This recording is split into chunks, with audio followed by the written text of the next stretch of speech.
Welcome back. आप देख रहे हैं हमारी ये बेहद खास पेशकश जहां पर हम बजट को डीकोड कर रहे हैं एक मार्केट के निवेशक के लिहाज से और एक टैक्स पेयर के लिहाज से। नीलेशा कोटक एमसी के मेरे साथ बने हुए हैं और अब स्टूडियो में दो नए मेहमान मेरे साथ जुड़ गए हैं। पंकज मटपाल एमडी ओपिया मनी मैनेजर, हेमंत उसेगी वाइस इन्वेस्ट एडवाइजर। आप दोनों का स्वागत है।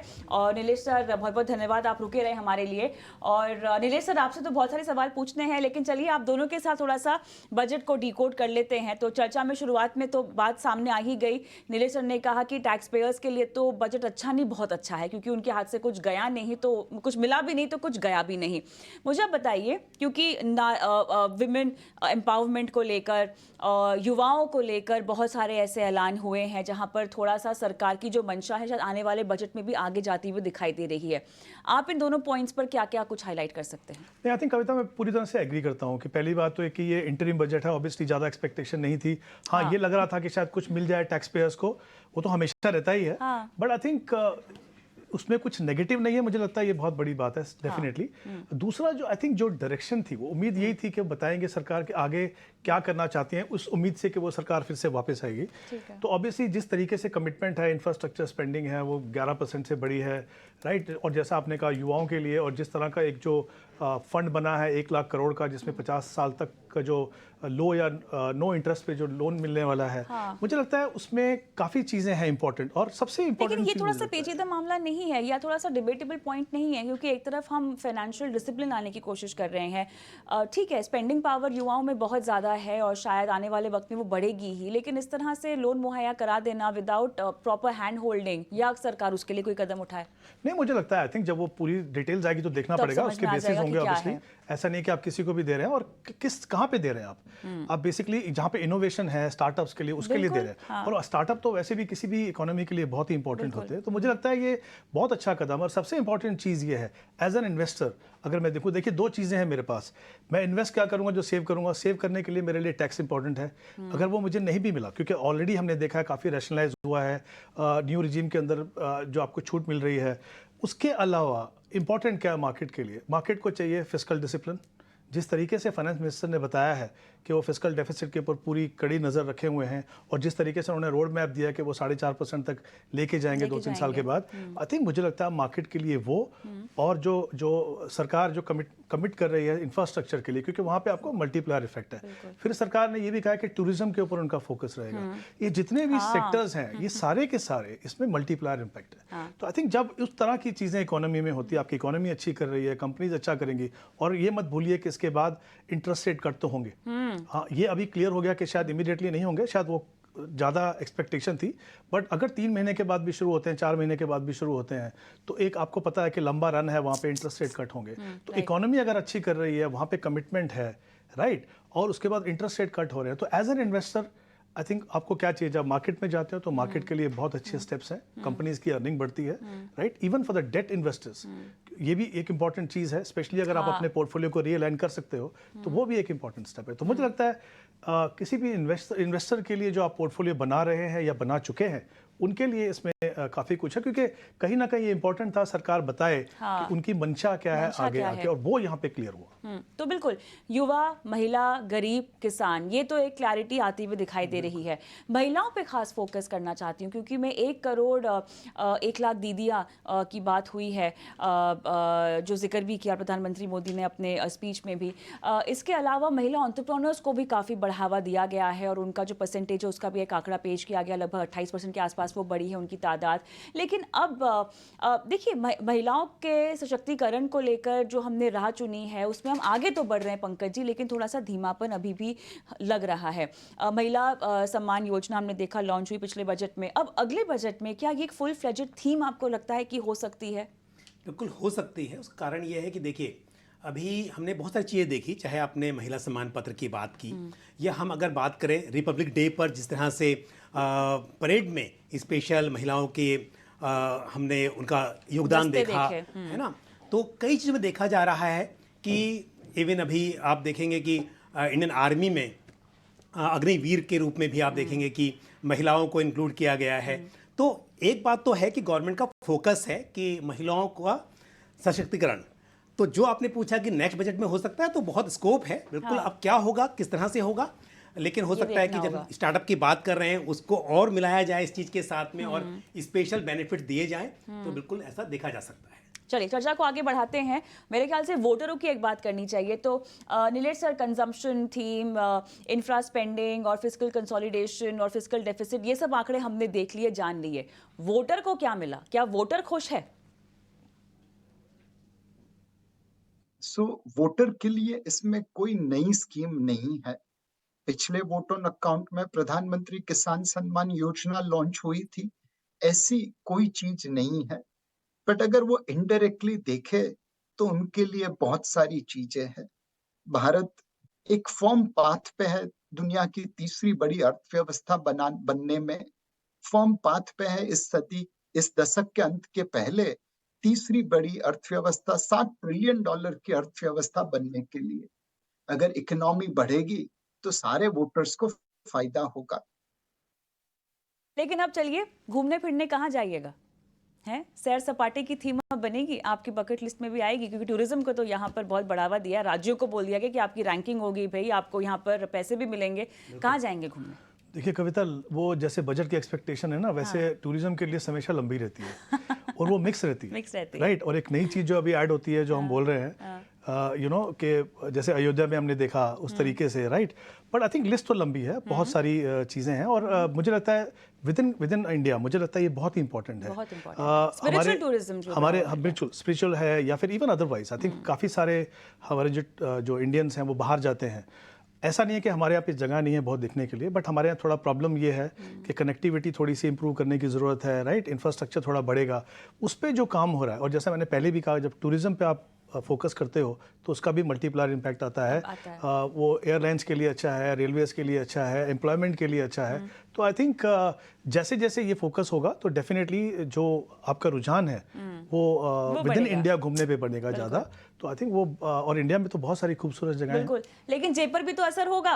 हमारा तो काम ही यही है कि हम आपको बताएं कि कहाँ आप खर्च करें, बचाएं, निवेश करें और अपने पैसों को एंजॉय भी करें। कविता, मार्केट अच्छे रिटर्न दे रहा हो, आगे देता रहेगा। यही मैं आने वाली थी। ट्रैवल फंड होना चाहिए अभी अपने पास। बिल्कुल होना चाहिए। कविता, हेमंत जी बता रहे थे अभी कि बहुत सारा स्कोप है घूमने के लिए और मैं अपने आप को लकी मानता हूँ कि मैंने पूरा इंडिया में सिर्फ 6 यूनियन टेरिटरी और स्टेट सब मिलाकर 6 ही बचे हैं जो मैंने कवर नहीं किए हैं, पर पूरा इंडिया अदरवाइज मैंने कवर किया है। अच्छा। और मतलब एटलीस्ट एक शहर तो देखा होगा उस स्टेट का या उस यूनियन टेरिटरी का, तो बहुत सुंदर है और बहुत स्कोप है। दूसरी बात यह है कि अभी रिलीजियस टूरिज्म, देखिए पहले क्या था कि आपके पास वहाँ पर मतलब लोग ढूंढते थे कि होटल नहीं थे या इंफ्रास्ट्रक्चर नहीं था, कनेक्टिविटी नहीं थी।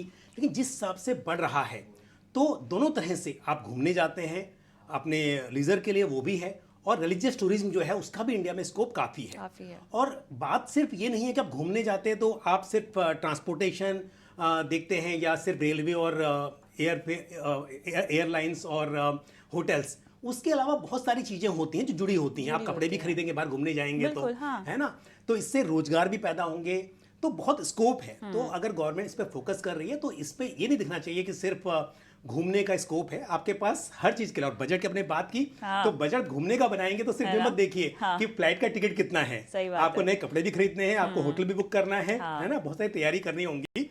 तो उन पर भी आपको फोकस करना होगा। तो डेफिनेटली अब स्कोप ज्यादा है, गवर्नमेंट भी फोकस कर रही है, तो अब अपने शॉर्ट टर्म लॉन्ग टर्म की आपने को एक आसपास का प्लानिंग करनी पड़ेगी। आने वाले शो में मेरे ख्याल से हम ये पेशकश लेके आएंगे। नीलेश सर, आप बताइए कहाँ जाएंगे घूमने?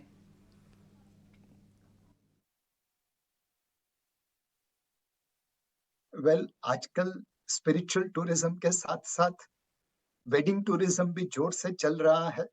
तो कल मुझे अहमदाबाद जाना है एक फैमिली वेडिंग के लिए, उसके बाद वापस बंबई में आऊंगा एक और फैमिली वेडिंग के लिए, और उसके बाद मैं भारत भ्रमण को निकलूंगा अलग अलग शहर में जाके वोट ऑन अकाउंट, बजट और मार्केट में अपनी राय निवेशकों से शेयर करने के लिए।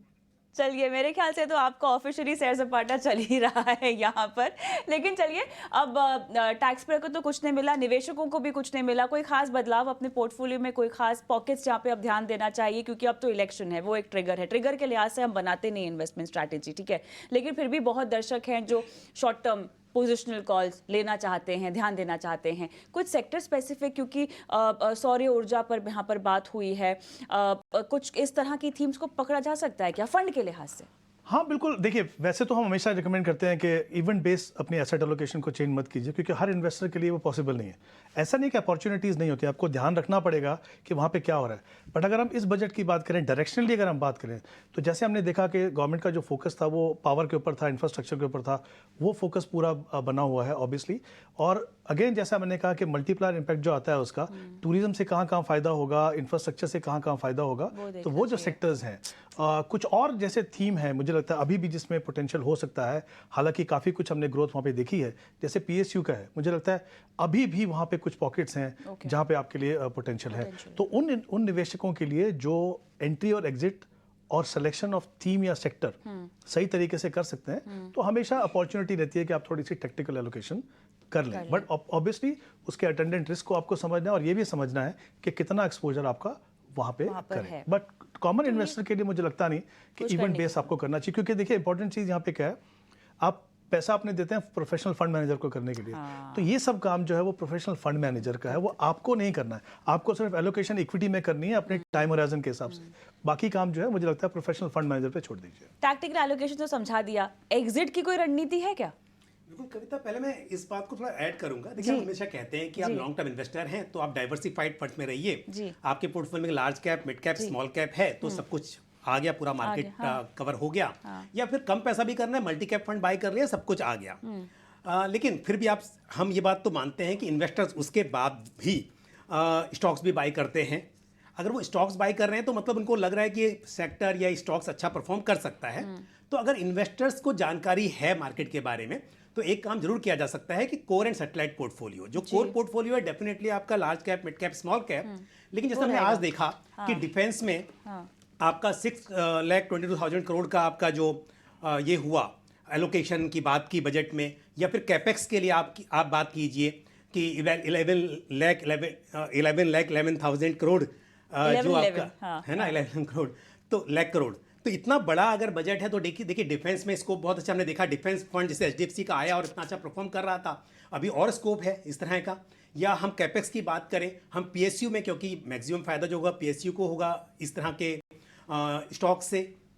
तो ऐसे में यदि उन्हें जानकारी है, कुछ इन्वेस्टर, सबके लिए नहीं, बट आप अपने एक इस तरह के थीमेटिक फंड्स को अपने सैटेलाइट पोर्टफोलियो में इंक्लूड कर सकते हैं। बट हाँ, आपने जो पूछा एग्जिट की रणनीति, ये बहुत जरूरी है। देखिए कोर पोर्टफोलियो है वो आपके लॉन्ग टर्म या शॉर्ट टर्म जो भी गोल्स हैं उनसे अलाइन होना चाहिए और फिर आप बने रहें, क्योंकि वहां पर भी जो फंड मैनेजर्स हैं वो डिफेंस हो, PSU हो, हेल्थ केयर हो, वो एलोकेशन बढ़ाएंगे, बजट के हिसाब से भी वहां पे चेंजेस होंगे।